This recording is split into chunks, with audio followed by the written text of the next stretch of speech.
Hey YouTube, it's Matt with Olympus Reptiles, and I'm not alone today. I'm here with... Caleb.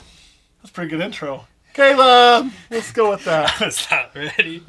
I know, that's why I did it that way. I get you those, has a little spinning thing on top. Yeah. Caleb! No. It's just...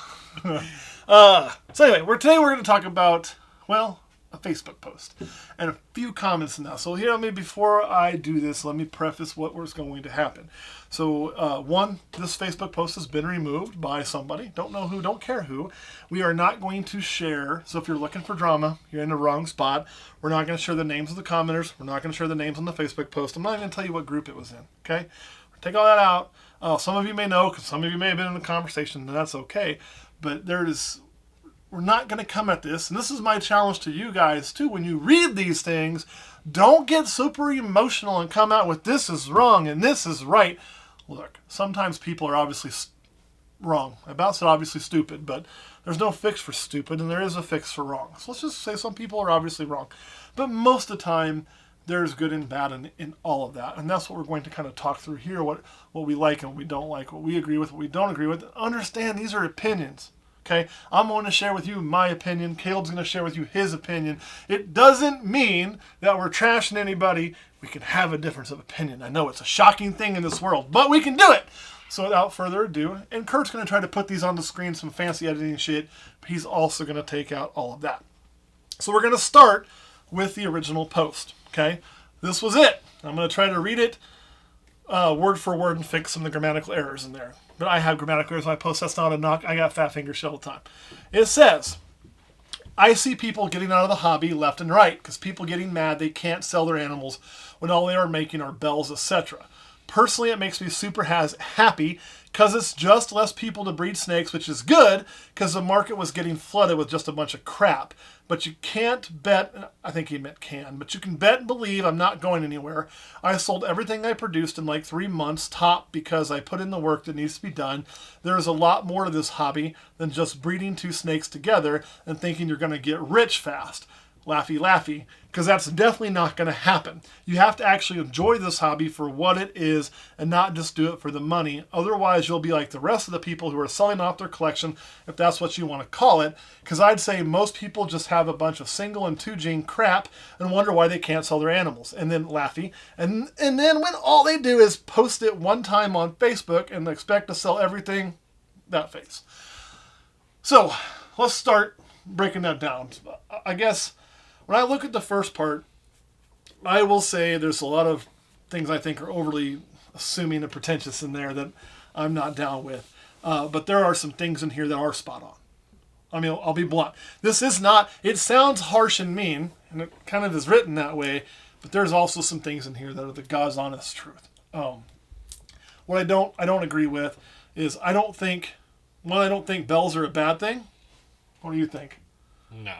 No, I can sell bells all day long. Like, all day. Retail, show, bells are one of the easiest things I've ever found to sell. And I can, if I make 6 bells, it's still good money. I mean, is it $3,000 an animal? No, but I don't think you want to be in a spot that's all you're going to ever get.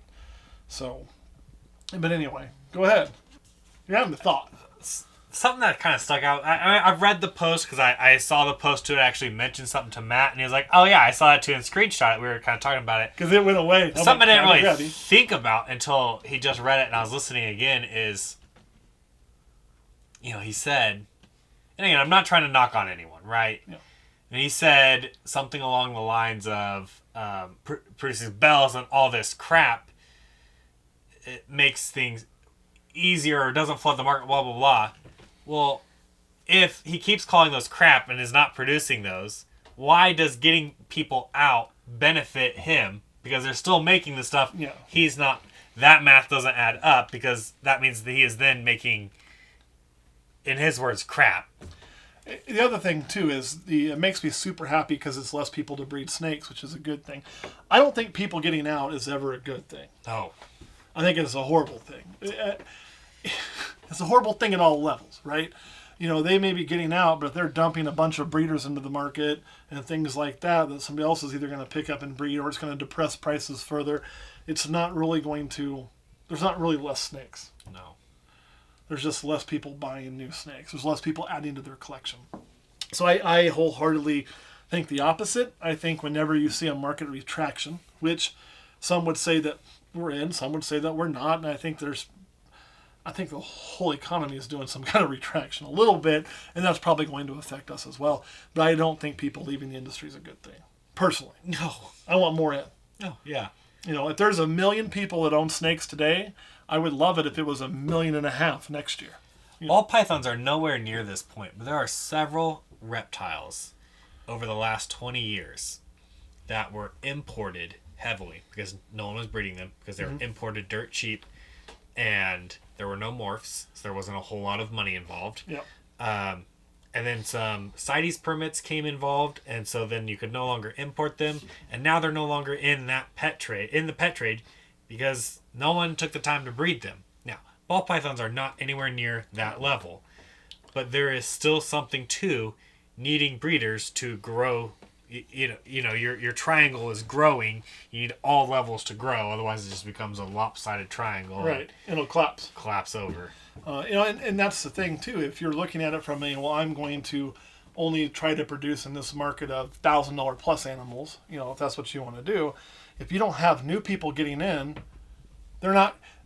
Whoever's buying $1,000 plus animals, they were new ones, and they probably didn't start off buying. Some people do start off that way.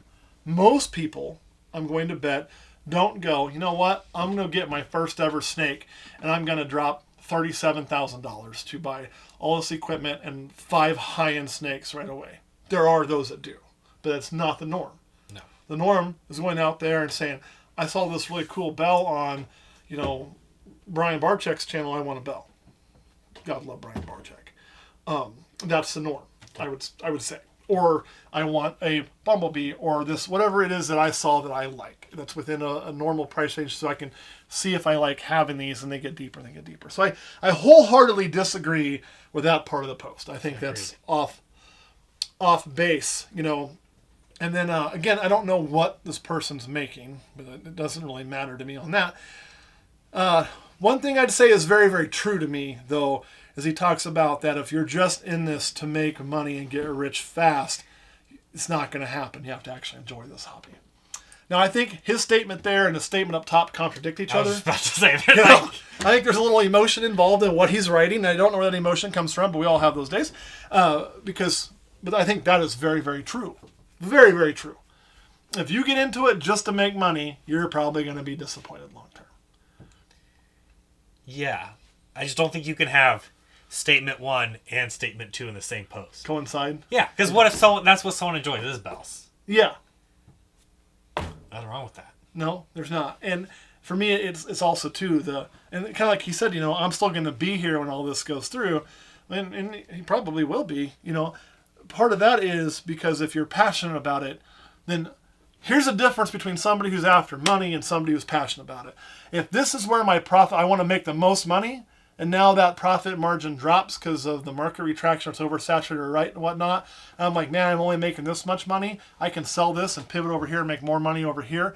Then they're not going to stay in it, right? They're not going to stay in it. And everything that's expensive now will not always be expensive. That is just the way the market works. That's how it is, y'all. And I know those people say I'm wrong on that, but they just ain't been around long enough because they weren't there for the days of the $25,000 bananas.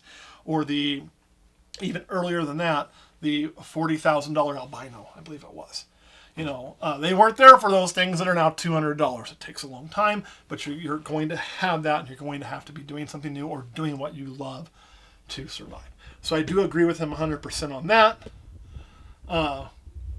The 1 and 2 gene things are crap. Thoughts on that? For one, and maybe this is just because this is the animal lover inside me. I hate when someone refers to even normals as crap. It's a living being, for one. It is. And for 2, I don't like it because what if that is something someone likes, right? Everyone has their own preferences. Yeah. I have a friend who thinks Fast and Furious is the greatest franchise ever. It's crap! And it's crap. But I do tell it to his face, but that's because he used to be my boss, and we have that kind of relationship. Just in case you watch.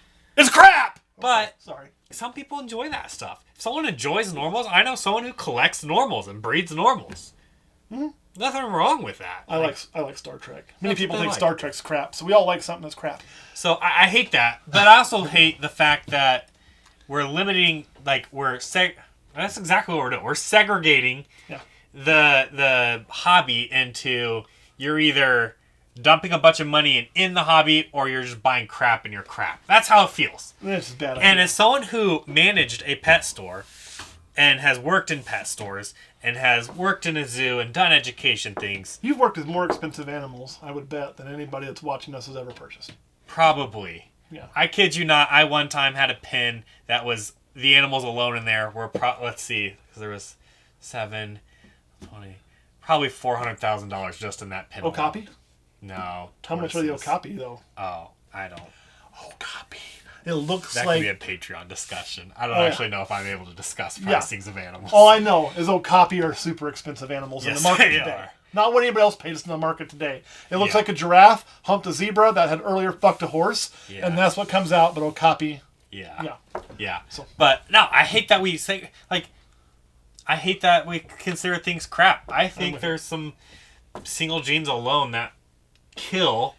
Yeah, and too, like a single gene sunset obviously isn't crap. Now I know that's not what the person meant. Right. But they're probably talking lessers and pastel. I think there's a place for everything. Well, for me, sometimes I like the single gene because if I really want to take that and know what I'm starting with on my base to make the combos I want to make, it is hard to know how nice the base genes are if I start with the 4-gene combo. Or if it's even there. Or if it's even there. But if I start with some single genes as I make my mix, is how I can make... My zebra bee that I produced is as an adult about to lay eggs, she is so super nice and so perfect for what I wanted because I started with the bases to get her there. Yeah. And I knew what each base gene looked like. And you can't always do that in a major combo. I can plot combos that I've made. I know how nice their base is, but looking at it, you'd never tell. Because it's 4 and 5 genes, and at this point, So I think there is a place for single genes and double genes. I don't think everything's crap either. Here is a nugget I think is true. Okay? And he says, they wonder why they can't sell their animals and when all they do is post it one time on Facebook and expect to sell everything. Yeah, that is a nugget of truth, people. That's you can't just, well, I put it there and it didn't sell, and now I'm going to go over here and sulk in the corner, and this whole market sucks, and woe is me, and this is bullshit. You need some different ways of selling, whether you're going to sell through your local pages there, whether you're going to sell through shows, or whether you're going to sell through Morph Market, or whether you're like us and you're selling through something else you do. What I would tell you is do not pigeonhole yourself to one thing. And you're probably saying, well, that's real rich coming from you because we don't ever see a public list from you. No, you don't. But we have backup plans for things that we can't sell through our Patreon. And we're actually planning on having to go to a show soon. Yeah. Because we've got about, 20-some animals to get rid of. And they're all crap. No, they're not crap. But they're not our highest end stuff because our highest end stuff tends to go on Patreon, to be honest.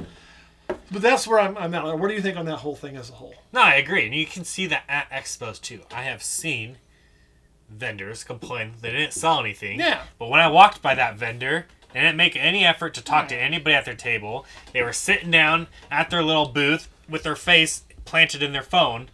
And when someone was pointing, oh, that looks really nice. Okay, that's your cue to stand up, get that animal out, and be like, you're going to make more sales that way. I would make another argument. You shouldn't have to get a fucking queue. If you're having to get a queue from a customer, you did it wrong. No, I agree. Your ass, it should be standing up already. Everybody's going to take a break for a few minutes, but you should be standing up. And when they walk up, if they stop and look at their table, you should be saying something pretty nice like, hey, can I help you? Is there anything you're interested in? Or, are you having a good day? Or what do you think of the show? Something! Say something! Yeah. Something other than your girlfriend's hot. Don't say that, you get punched in the face. But fucking engage that person. Yeah. Oh my God, that's a pet peeve of mine. Just don't sit there like a lump on a log. Make eye contact and talk to a human. Yep. Okay. But overall, while his post is harsh, I don't disagree with everything. No, the market shrinking's bad for everybody. Calling those animals crap, I disagree with. I think there's a place for that in the hobby and everywhere else. However, he also makes a comment about it's more than just throwing two snakes together. I wholeheartedly agree with that. Yep. So there was a few comments that were made on this that I want to read as well. Again, we're going to keep the names out because we're not trying to go that route at all. This one is one that kind of struck me. It says it's not about gene counts, it's about local markets, online, and expo markets, and being able to produce animals other people will want. I produce these two, both are 2, possibly 3 gene combos. If I put them up, I know which would go first. I know when I post pics online which one gets more attention. It's also about going the distance and outlasting everyone else. I realize that when I've seen how many people did things and should have been kicked out of the industry, or people tried canceling them, but they kept going and are still around. I freaking saw blankety blankety blank, because we're not ripping anybody today, at a local expo end of last year. The dude ripped people off for tens of thousands of dollars. And it is nobody I know anyway, but I'm still not going to put any drama out in the world. He's got a few combos, like doesn't say what they are on the picture that I can see, but one of them looks like probably a pastel lesser, I'd say. The other one's, oh man, almost something calico. You think? Yeah, there's calico in there. Probably like maybe calico inchy and something, That's I'd say. what I was thinking. Really cool looking animal. And here's the kicker with that. Whoops, oh well. And on that comment, to pull it back up in a minute, I like that comment a lot. I think he's saying that the one with the inchy is going to go fastest because it's more pop and eye appeal, which is true. But it is about that sales marketing. He's talking about those tiers and hitting all that sales marketing, not just one thing, and going the distance, and perseverance being a big part of this industry and hobby. Thoughts on that comment?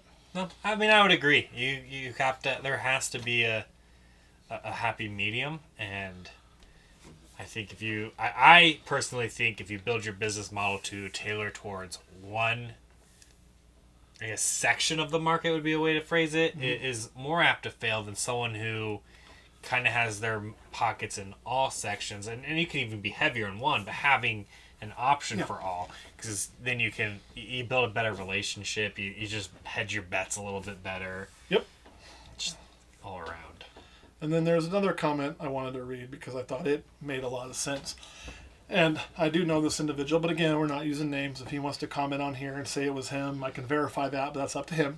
It says, I breed all over the board. High-end, 3 genes, and single gene stuff. Why? Because I work with all walks of life. Not everyone can afford high-end starting out. I work with a lot of kids buying their first snake with allowance. The arrogance in this hobby needs to go away. I sold out in 20 and 21. I sold 75 and 22. I produced 150 hatchlings last year. I bought a guy out last year. I still have 15 snakes left from him. But everything I sold of his so far paid for the 4 racks, Herbstat 6, and the 40 snakes I got from him. For those who only produce high-end stuff and want to walk around like you're better than everyone else, I've got news for you. This says, I've got news for you. I'm going to guess he meant I've got news for you. You're not, would be my guess. There's my gotta get rid of those ums. I may never get as big as Brian, Justin, Freedom Beater, or Mutation Creation, but I'm nothing to brush off. I'm not wealthy by any means, but I am self-sufficient and growing. So on to that comment, I agree with that wholeheartedly. And I know that person, and I know kind of like when they got into this, it was kind of similar to my story, minus like the divorce. But it wasn't shit tons of money to get rolling. You had to kind of grow it from the ground up. So I fully feel that and agree with that for me, marketing at all levels, people getting that first snake, people who are getting into that mid-tier and thinking they want to breed, and then having stuff for the people who want to jump into a new project or a higher end project, or they want to, or whatever they want to do, and I'd even say it's kind of nice if you can pick a gene or 2, depending on the size of your collection. If you're a really huge collection, it probably, you probably have more of this, but a collection my size that you work with a lot, that you want to really put time and effort into to make really nice combos in that. For me, that's Xanthic. For others, it's maybe like Clown. Why? So shitty. But have something that you kind of get known for too, and you can make those high level combos in there, even though the gene by itself may not be a super expensive one. But I like that comment a lot. Now as far as getting big, like any other of the names he dropped, and I guess I did drop those names. They were part of his comment. They weren't commenting, and it wasn't ripping on them. It was just using them for an example of size. That's up to any individual. I don't think there's anything that prevents that person from getting that large if he so chooses to, but he would have to choose to. That's, what are your thoughts on that? I agree. When I worked at the pet shop and managed the pet shop, there was certain things that sold quickly, certain things that took a little longer, and certain things that didn't sell. And I'm not talking morphs, I'm not talking species, I'm talking a price range. There was a visual price range. There was anything over $400 was there for 5 or 6 months. Yeah. It just was. I could bring in some of the craziest morphs and You're gonna sit. or even, we've tried emerald tree bows and green tree. It's just, that's not what our market here is, right? Online's a little bit different because you get access to everything. And show is different. But locally, I gotta have those pastels, the lessers, the albinos, just simple stuff. That stuff sells like hotcakes. good 2-gene combos, your pastel lessers, your bumblebees, if you're like spider, all of those things. You'd sell those like crack. And I don't think there's anything that stops anyone from being any size they want other than what they want. Yeah. That's what stops them. That is their limitation. Yep. I think there are different ways to go about getting to that goal, but I think in the end, anyone could achieve that. Whether it be, you start off with just a couple snakes, or you do invest heavy. But you have to have both those sides of the world. Otherwise, we're just a bunch of people investing thousands of dollars and trading snakes back and forth. Like Pokemon cards. So when you put all three of these things together, here would be my take over all of it. And this isn't from all of those kind of combined. One, I don't think market retraction is a good thing. Never have, never will. I think market growth is always what you want. I don't know why anybody would want market retraction. I just don't see how that helps anybody. So market growth is definitely preferred. Number 2, I agree with the comments. Don't make yourself an arrogant asshole and start thinking because you're doing this that you're automatically better than anybody else who's not. Or in our instance, if I said, hey, I got a YouTube channel so I can walk around like my asshole don't stink and I'm better than everybody else because some few people watch me on YouTube, that would be an arrogant asshole dick move, and we're never going to do that. We try to take time to talk to anybody we meet anytime we can.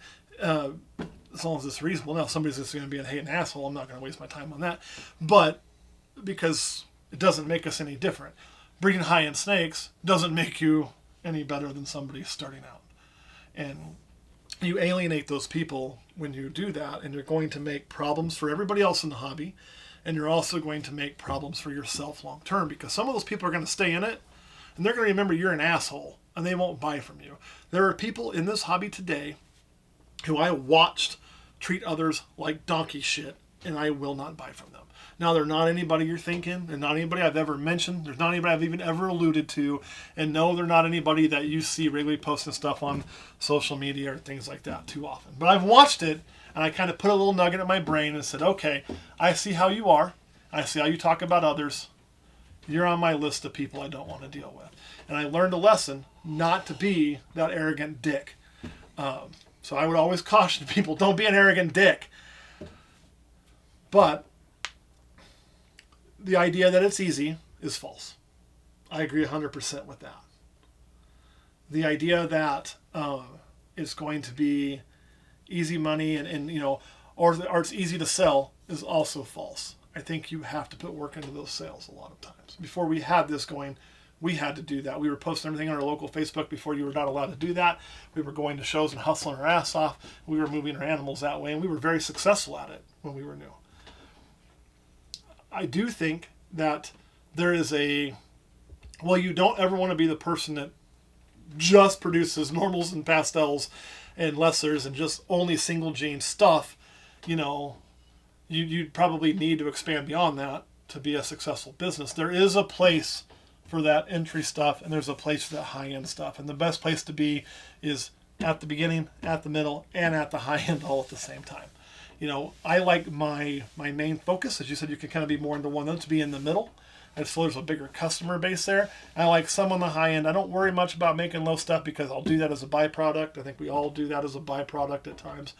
But that's kind of where I like to operate personally. But I think this hobby has room for everybody. But it is not easy money. So there is some truth through all of that. That's my feeling on that whole thing. Thoughts? I kind of agree.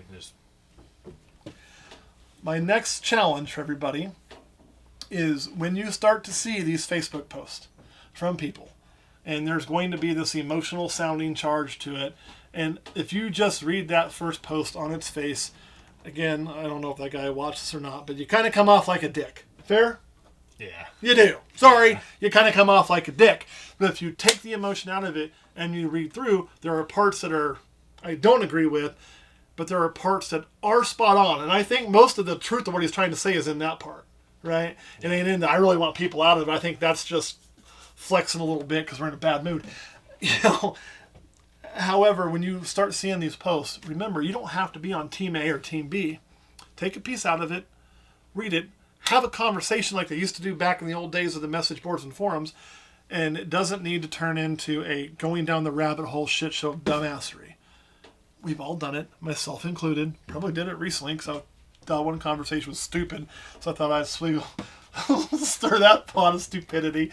But anyway, that would be my challenge for you and me and you and everybody. Chill the fuck out. Don't have to pick a team. Read those posts. Take something from all those conversations. I really agree with the commenters, especially on there, but even the main post, which is probably why I got taken down, there is some good nuggets in there. Anything else? Nope. You gotta start adding some shit, man. I know. Trying to get him ready because this guy's gonna be gone for a bit. Kurt, anything you want to add? No. Really? Yeah, get on to me. I've only been here like less than a year. Curtis.